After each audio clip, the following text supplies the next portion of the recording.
The email came up by accident. That's the part I keep coming back to. I hadn't gone looking for anything.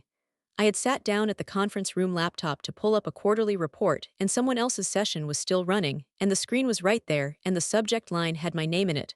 Not a forward, not a summary. The original thread. Every word my father had written to the CEO of the company where I had worked for 6 years. I'll tell you what he said in that email. But that wasn't the worst part of what I found. The worst part was the date, and the signature at the bottom, and the fact that the reply was already sent, which meant the decision had already been made, and nobody had told me, and I had walked into that building that morning believing I was about to be promoted. I want you to hold that screen in your mind, because the woman who sat down at that table and the woman who stood up 2 minutes later were not the same person. And what happened in the 14 months after, none of them saw coming. Welcome to Calm Drama Stories, where we sit with the quiet ones, the ones who didn't scream when they should have, the ones who carried something no one was supposed to carry alone and did it anyway because there was no other choice. If you have ever worked for something with everything you had and watched someone hand it to a person who hadn't, this one is for you. Stay with me because the part where it turns is not where you think it is. It's not in that conference room. It happens in a different office, 14 months later, on the day I finally said the thing I'd been writing in pencil for over a year. Drop a comment below if you've ever been quietly passed over. And subscribe because the mechanism of how this ends, I promise, you will not guess until we get there. Now, back to the beginning. My name is Renata Voss. I was 29 the year this happened. I had been a project coordinator at a mid-sized logistics company called Hartwell Group since the month after I graduated, which meant 6 years of early mornings, 6 years of the kind of attention to detail that makes you invisible because nothing ever goes wrong. That's the trap of being reliable. Nobody marks the 200 days in a row you got it right. They only mark the one day you don't. I had a system. It looked obsessive from the outside and felt necessary from the inside. A black planner, the thick kind with the elastic band, one per year. I kept it on the corner of my desk always.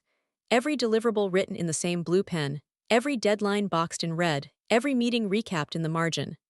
My manager at the time, a steady man named Gerald, used to say that my planner was the most expensive piece of infrastructure in the building. He said it like a joke, but he also borrowed it twice. I was the youngest person ever invited onto the regional coordination team at Hartwell. I was the only woman on the team for the first 3 years, and only the second after that. I had mapped and rebuilt the freight routing system that the company had been losing money on for 4 years, and when the rebuild held through its first full audit, the regional director sent a company-wide email about it. Not about me, specifically, but about the work. The work with my fingerprints on it. My father's name is Leonard Voss. He has been a mid-level partner at the firm that handles Hartwell's insurance contracts since I was 12 years old. Not Hartwell itself, the insurance partner. What that means, in practical terms, is that Leonard Voss knows the CEO of the company where I work, and has known him for 20 years, and plays golf with him twice a year at a course an hour from where we all grew up. I did not get my job at Hartwell because of my father. I want to be exact about this because the story turns on exactness. I applied through the public posting, I interviewed 3 times, and I got the offer because Gerald told me later that my systems map in the second interview was the best he had seen in 11 years of hiring. My father had nothing to do with it. What I did not understand, for 6 years, was that his silence on the subject was not the same as his absence from it. My sister's name is Petra. She is 3 years younger than me, which made her 26 that year. She had graduated with a business degree and spent the 2 years after that moving between companies in the way people do when they are looking for a fit that doesn't require them to work too hard. She was warm and pretty and our mother's favorite, which was not a secret and was not cruel exactly, but was the kind of fact that arranges a family around itself whether anyone admits it or not. Petra had been hired at Hartwell 8 months before the email. Junior coordinator, entry-level, general administration. She sat 2 floors up from me in a different department and had come to me exactly once for help with a vendor database, which I gave her without condition because she was my sister, and because the work was easy, and because I still believed, at that point, that the world our family occupied was one where fairness was a kind of default. I believe a lot of things in that sentence that I no longer believe. The planner sat on my desk. Black cover, elastic band, 1 year's worth of work pressed into its pages in blue pen and red boxes. I had carried it to every meeting for 6 years. The section for the fourth quarter of that year was dense, because the regional expansion had been Gerald's main priority, and I had been running point on every piece of it. 3 new freight corridors, 2 vendor renegotiations, and 1 complete handoff of a pilot program I had designed from scratch. And Gerald had told me in September, sitting across from me at the small table in his office with the door closed, that the senior coordinator position was going to be announced before the end of Q4, and that I was the only internal candidate being considered. He said it plainly, the way Gerald always said things. Not a promise, he was careful about that. But a strong indication. The kind you underline in pencil, not ink, and tell nobody about. I underlined it in pencil. I did not tell anybody. I had learned, by 29, to hold good things quietly until they were real. The Voss family did not produce people who celebrated before the finish. We produced people who planned and executed and submitted their documentation on time.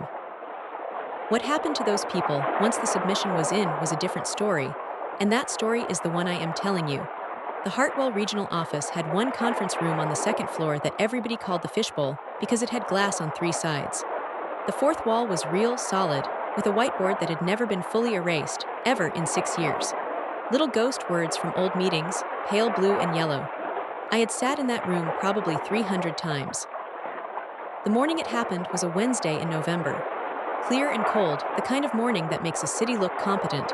I had an 8 a.m. with Gerald that I'd been preparing for since the week before, a final review of the Q4 handoff. The kind of meeting you show up to early.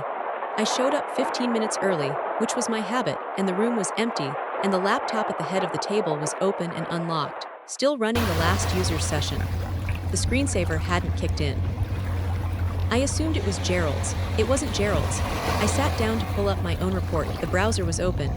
There was a tab running in the corner, the Hartwell internal mail. The subject line read, Ray, Senior Coordinator Role, Renata.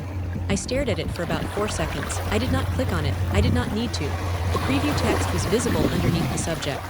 The reply was from the CEO's account. The thread below it was from an address I recognized immediately. Leonard Voss. Father? His company email, the insurance firm letterhead, the address I had seen on 100 pieces of mail at home growing up.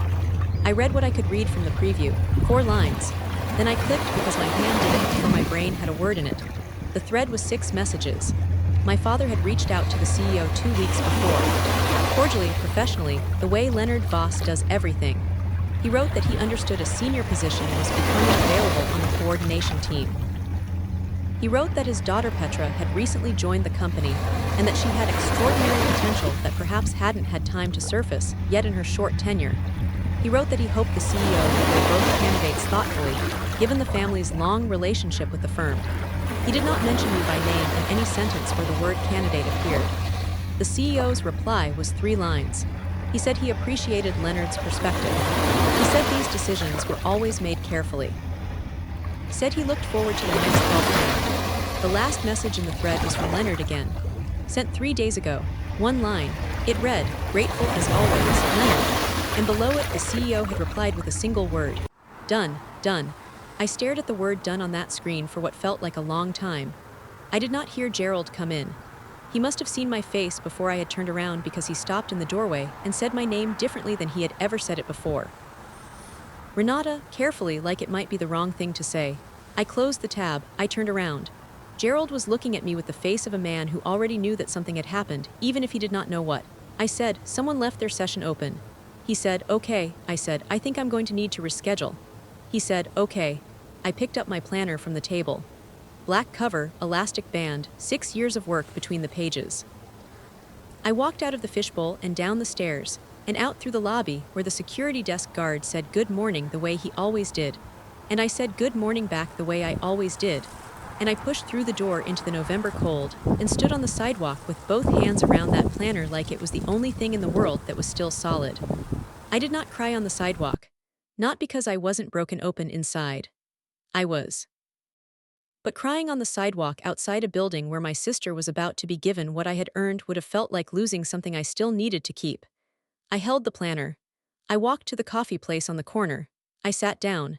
I ordered something I didn't drink. And I thought very carefully about what I had just read, and what it meant, and what I was going to do about it.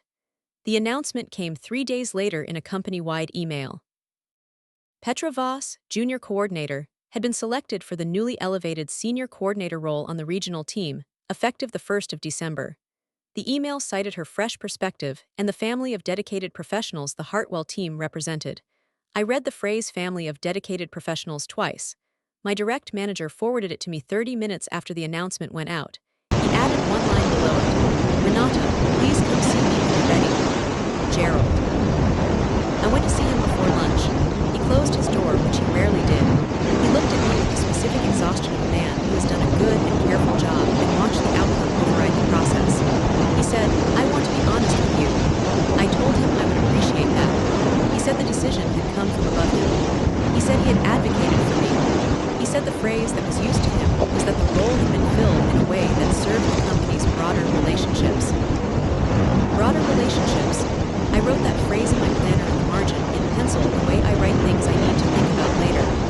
Broader relationships, not merit, not performance, not 6 years of 200-day streaks getting it right.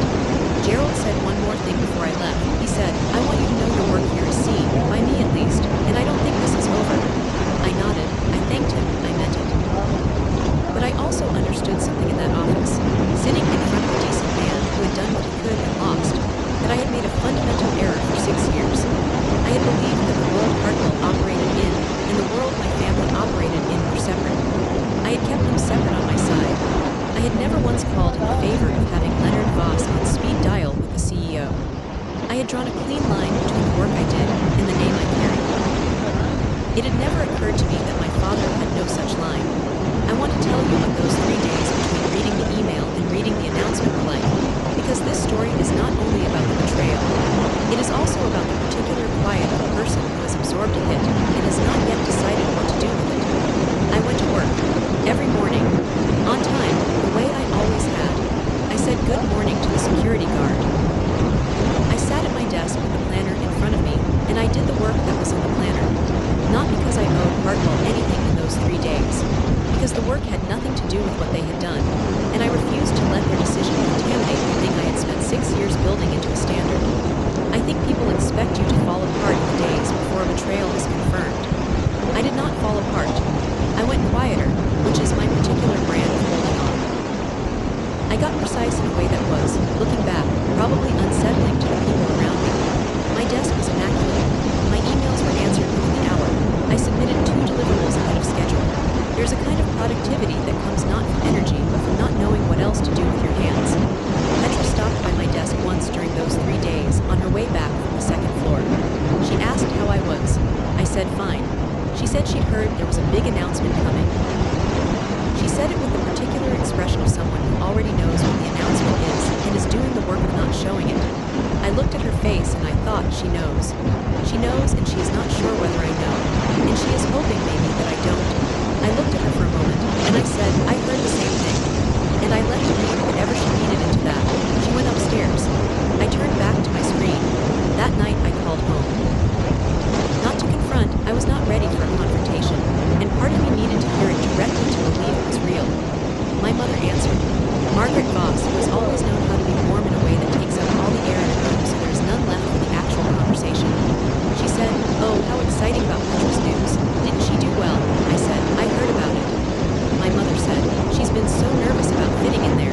This will be so good for her confidence. You know how she gets. I said, is Dad there? There was a pause, a small one. My mother said he'd stepped out, which was the Voss household's preferred fiction for a conversation nobody wanted to have. I said, Mom, did he talk to anyone in Hartwell about the promotion? Another pause. Longer. She said, Rennie, you know your father just wants what's best for his girls. I said, both of us. There was a silence on the line that answered the question before she did. Then my mother said, gently, with the warmth she is very good at, you're so capable, sweetheart. You'll land on your feet, you always do. And there it was. You'll land on your feet, the specific praise of a person who has just pushed you. I said, okay. I said good night. I hung up and sat in my apartment for a long time with the planner on the table in front of me and all the red box deadlines looking back at me like an invoice nobody intended to pay. The next morning, Petra stopped by my desk. She was glowing. She had always been prettier than me in the effortless way some people are, but that morning she was lit up specifically, the way winning does to people. She hugged me, which I let her do. She said she hoped it wasn't weird, that she'd fought for this just as hard as anyone, that she wanted me to know she would never want anything to come between us. I looked at her face, and I believed that she believed what she was saying. That is the hardest part of this story to carry. Petra may not have known about the email. She may have applied in good faith and received her father's interference as a gift she was never told about. The worst betrayals are sometimes the ones that didn't even need the other person's knowledge to work. I said, I know you never want that. And I meant it. She squeezed my arm. She went upstairs to her new title. And I sat at my desk with my planner and I started, very quietly and with great precision, to plan something different. Here's the thing about being passed over. There are two versions of what it does to you. The first is the obvious one. It makes you smaller, suspicious. You start measuring every word in every meeting, looking for the next invisible hand.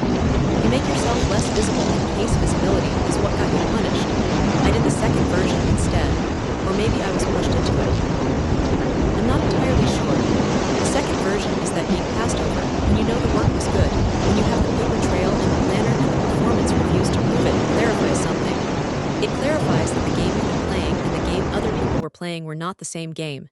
And once you know that, you get to decide which game you actually want to play. I spent 3 days deciding. I decided I wanted to play my game.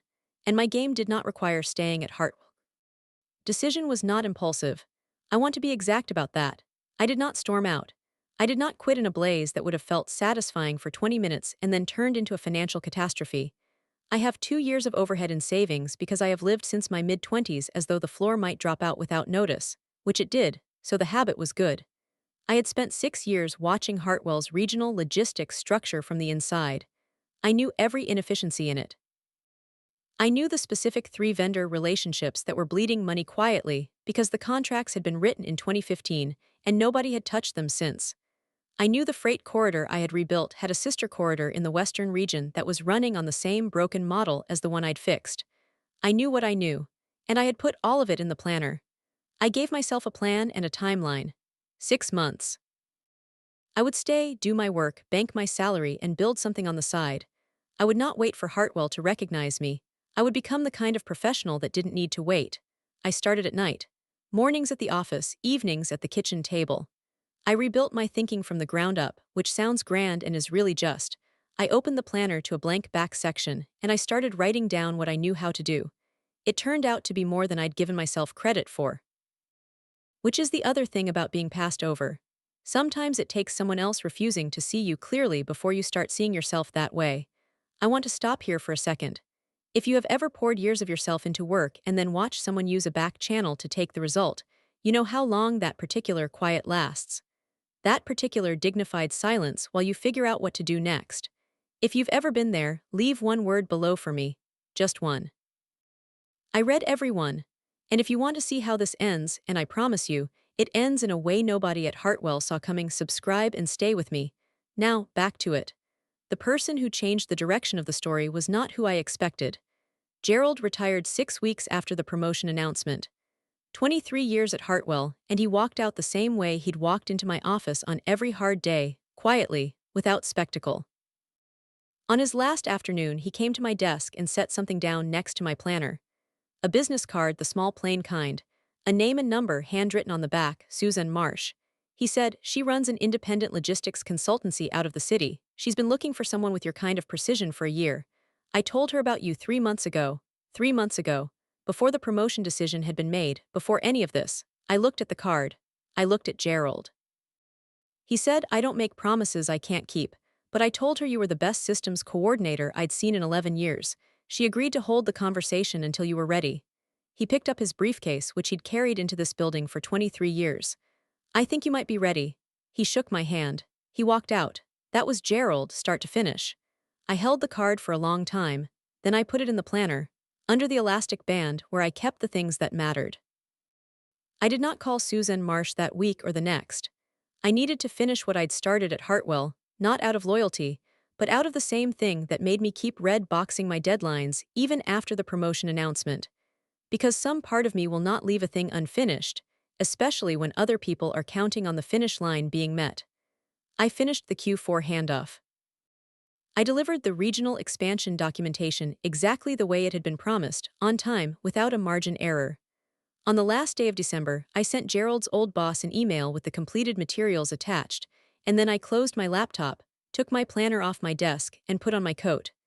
The next morning, I called Susan Marsh. She picked up on the second ring. She said, "Gerald told me you'd call after you'd wrapped the quarter." I didn't expect New Year's Day, but I admire the timing. I liked her immediately. She had the particular directness of a person who has built something from scratch and stopped pretending otherwise. We met that week. She was 54, a former logistics director who had started the consultancy after deciding she was done doing it for other people's quarterly reports. She operated lean, two other associates and a part-time analyst, and she had a client list that I could see, from the names in the folders on her desk, included 4 regional companies that had been using broken logistics models for years. Companies like the ones I knew how to fix. She asked me what I brought. I set my planner on her table and I walked her through the last 3 years of work in 40 minutes. The freight corridor rebuild, the vendor renegotiations, the pilot program, the specific methodology I developed for mapping inefficiency in mid-sized distribution systems. When I finished, she was quiet for a moment. She said, "Hartwell let you walk." I said, "Hartwell let a name decide." She said, "Their loss is a known category of business outcome." Then she slid a folder across the table. "Here's what I'm offering." It was not a small number. It was significantly more than my Hartwell salary. It included equity participation after 12 months. It included the kind of autonomy that comes with a smaller operation where the person at the top knows what she has. I said I'd need a week to review it. She said, "Take 2, don't let anyone pressure you into fast." I took the folder home. I sat with it at my kitchen table next to the planner. I opened the planner to the section where I kept the things under the elastic band, and I took out Gerald's business card and I looked at it for a long time. 3 months ago. He had made that call 3 months ago, before the email, before the announcement. He had seen what was coming and he had quietly made a road for me without telling me he was doing it because he knew I would have said not to, that it would feel like charity, that I needed to earn the thing myself. He had known that. He had done it anyway. Planted a road without asking for credit, the same way he had borrowed my planner and returned it with the tabs in the same order he'd found them, the same way he had looked at me across a table at the end of 23 years and shaken my hand like an equal. That's what choosing looks like. That's the thing nobody announces. I signed with Susan in January. I gave Hartwell 4 weeks' notice. I wrote a professional, warm, thorough transition document for the person taking over my workload, which happened to be a contractor, because Petra, as it turned out, had not yet developed the operational depth to absorb my role in addition to her own. I know that sounds pointed.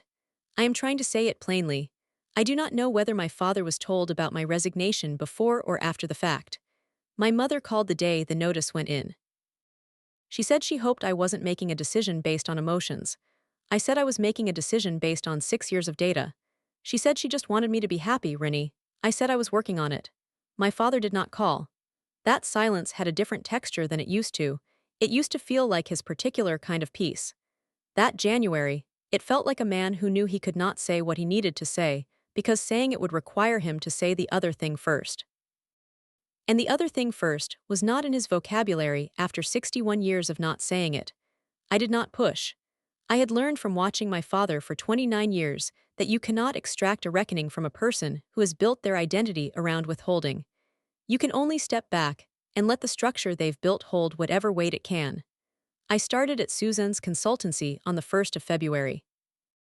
Cold month, small office, a radiator that clanged at 7 a.m. and then was silent by 8, as if it were making a statement. Susan had given me 2 clients to start. I went after the inefficiencies the way I'd been trained to and the way I'd been practicing in the evenings for 6 months. The first client's operational costs dropped 18% in the first quarter, but before that number came back, there was a bad week in the middle of March. I want to tell you about it because this story would not be honest without it. The second client had pushed back on my preliminary report. The contact there, a man named Ellsworth who had been doing things the wrong way for a decade, and had the confidence of someone who has never been held accountable for it, sent back a 2-page rebuttal of my methodology. He had used the phrase "in my experience" 7 times in 2 pages, which is the written equivalent of a person talking loudly over you. I sat with that report at my kitchen table on a Thursday night, and I had the specific doubt that lives in the gap between what you know you're worth and what the world seems willing to confirm. I thought, What if Hartwell was right? What if the problem isn't the back channel? What if the problem is that I need someone to make the call? What if Gerald was wrong about what I could do outside of a system that already knew me? I sat with that for about an hour. It was genuinely dark in there. Then I opened the planner. I went back to the freight corridor work, the one from 3 years earlier.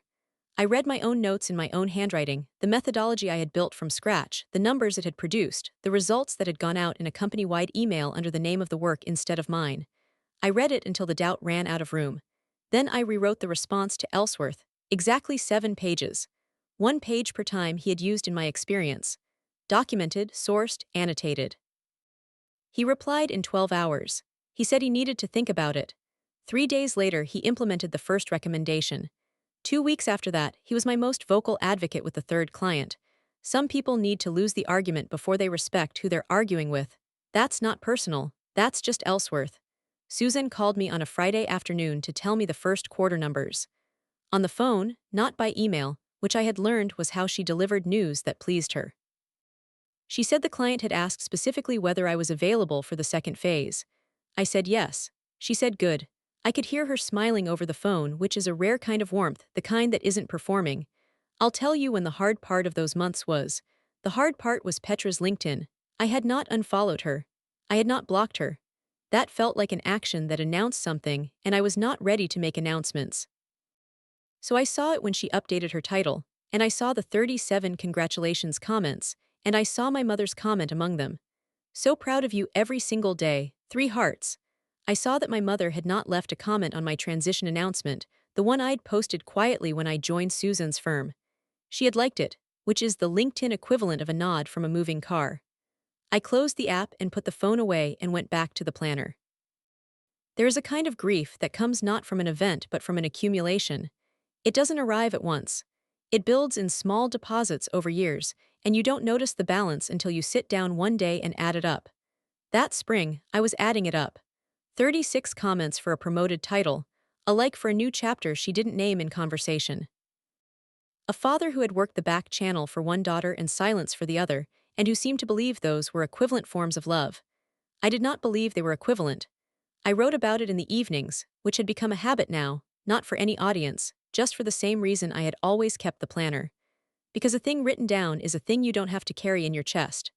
Midway through that spring, Susan called me into her office and closed the door, which she rarely did. Said, I want to talk about trajectory. I sat down. She said, you're 2 months in and you've got the highest first quarter impact of any associate I've brought on. I want you to know that isn't normal, and I want to offer you the path to associate director before the 12-month equity window. I said, how early? She said, 8 months. 8 months. Gerald had said to me a year ago, I don't think this is over. He had meant something small, something forward, something I couldn't see yet. He had meant this, I said yes. I did not cry in the office.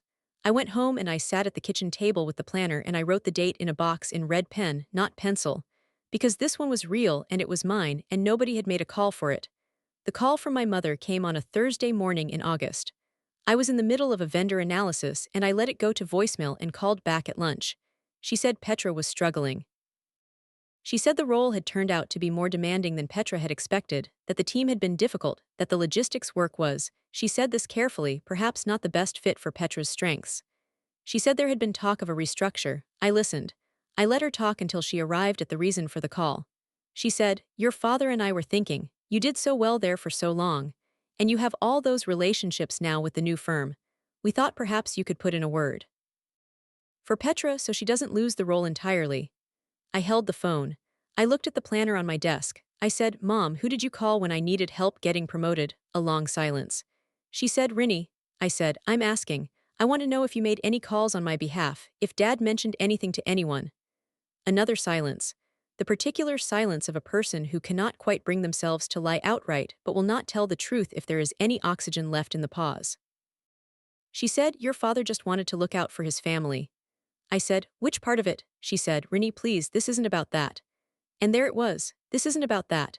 Which means it is exactly about that, but naming it makes it undeniable, and undeniable is the one thing my mother has spent her whole life managing away from. I said, I don't have relationships at Hartwell anymore. I left, you know that, she said, but surely, I said, Mom, no, one word, no. Said the way you say it when you have stopped managing someone else's discomfort. My mother said I was being cold, that family helped each other, that she hoped someday I would understand what it meant to want the best for both my children at the same time. I let her say it. Then I said I had to get back to work, and we said goodbye the way we always did, politely, warmly, with all the sharp things still folded inside the conversation. I put the phone down and I picked up the planner and I turned to the back section and I looked at the two words I had written in pencil the day of the announcement. Broader relationships. I crossed them out, not in anger, in completion. I think about that word, what it costs to say it once to someone who needs to hear it. The people who had it in them were the ones who kept coming. Gerald with his business card. Susan with her door closed and a real offer on a real table. The few friends who had called not to ask about the job but to ask about me, and who understood when I needed to not talk about it, and when I needed to talk about nothing else. The ones who only came when things improved. I noticed them too in those months. The cousins who started commenting again once the consultancy got mentioned in a regional business publication. My mother's garden club friend who had known me since childhood and suddenly emailed to ask if I did private consulting. The warmth that arrives precisely when the warmth serves something. I had learned to tell the difference. Finally, after 29 years, the associate director title came in September. Susan took me to dinner, the kind of restaurant where nobody asks how many are in your party because they already know. She gave me a card, small and plain, the same kind as Gerald's. On the inside, she had written one sentence in her precise handwriting: "You built this part. Don't let anyone tell it differently." I framed it, it's on my desk. The same week, the regional business publication that had run a small item on Susan's firm 6 months earlier ran a longer piece. On me specifically, on the freight corridor methodology I had developed and the way it was being adapted for 3 of Susan's clients now. They used a word in the subheadline: quietly. As in, the consultant who is quietly changing how mid-sized regional logistics companies operate. Quietly. I kept that too. I did not call my parents when the piece ran. My mother saw it somehow, tagged by a distant cousin on a family page somewhere. She texted me, "Renata, I saw the article, so wonderful. Dad says well done." Heart emoji. Dad says well done. He still couldn't say it himself, not even in a text about a published piece in a real publication. Still routing it through my mother, the same way he had routed his interference through a CEO's inbox.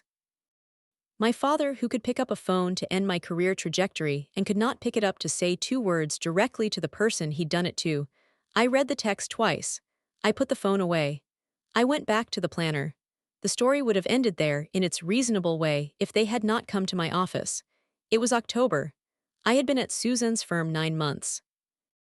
I was in the middle of a client call, the good kind, the kind where the numbers are cooperating, when my assistant told me I had visitors who hadn't made an appointment. I asked her to describe them. She did, my parents, and Petra. I finished the call. I sat for a moment at my desk with the planner in front of me, then I told her to send them in. My father came first because in a room he always defers to the door. Then my mother, in her good coat, and Petra behind her with the expression of a person who has been brought somewhere against their better judgment and is already embarrassed about it. I did not stand. I stayed behind my desk, which I rarely do with visitors. I said, "Sit down." They sat. My mother started. She was good at starting. She said they had been doing a lot of thinking. She said she knew things hadn't been easy, that the situation at Hartwell had been difficult, and that she and my father wanted to talk about it like a family, like a family. I let her finish. She went on for a little while the way she does, circling the center, warming up the perimeter. Petra said nothing. She looked at her hands, which was the most honest thing anyone did in that room in the first 5 minutes. Then my father spoke. Leonard Voss, who had managed to communicate with the CEO of my former company but had not called me directly once in the 14 months since the promotion announcement, looked up from the chair he was sitting in. He looked at me directly for the first time since I had walked out of Hartwell. He said, "I thought I was doing the right thing for both of you." His voice was careful, not quite steady.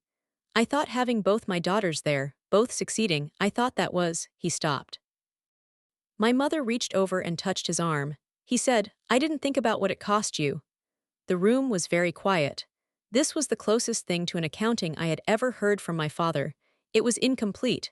It left the mechanism unnamed. It used the passive voice around the email, as if the decision had been a weather event he had observed rather than a call he had made. But it was more than he had ever given before, and I recognized it for what it was, which was the outer limit of what he could carry. I looked at him for a long moment. I said, "I know." Then I said the thing I had been writing toward for 14 months without knowing that's what I was doing. I said, Dad, you made a phone call that took something I'd earned. And then you said nothing for over a year. And you're here now because the article ran, and because Petra's role is unstable, and because you need something to be okay between us. I understand that, I do. I opened the planner. I turned it to the page where I had written broader relationships in pencil and crossed it out. I looked at him over the top of it. I said, but I need you to understand something in return. The work I did at Hartwell was real. The work I do here is real. It was real before you knew about the article, and it will be real after. It doesn't need your phone call. It never did, it just needed you to not make the other one. My father's jaw tight the way it does when he is holding something too big for the container he's built. My mother said something about not living in the past, about moving forward, about how family worked things out. I said gently, Mom, he made a phone call. I'm not asking you to litigate it. I'm asking you to know it happened. Loud, all of us in this room. Silence. Petra looked up from her hands. She looked at my father. She said very quietly, Dad, did you? She didn't finish the question, but she asked it. In the air, unfinished, it was still the most honest thing that had been said out loud in our family in years. My father looked at Petra, then he looked at me. He said, yes, one word, the hardest one in the room, just yes. Petra sat with that for a moment. Then she said, I didn't know. I believed her. I had always believed her. I said, I know you didn't. My mother was very still, which is unusual for her. She looked at my father in the way people look at someone they have protected for a long time when the protection has just been made visible. Not angry, something more complicated than angry. I said, I'm not going to close the door on this family. That's not what this is.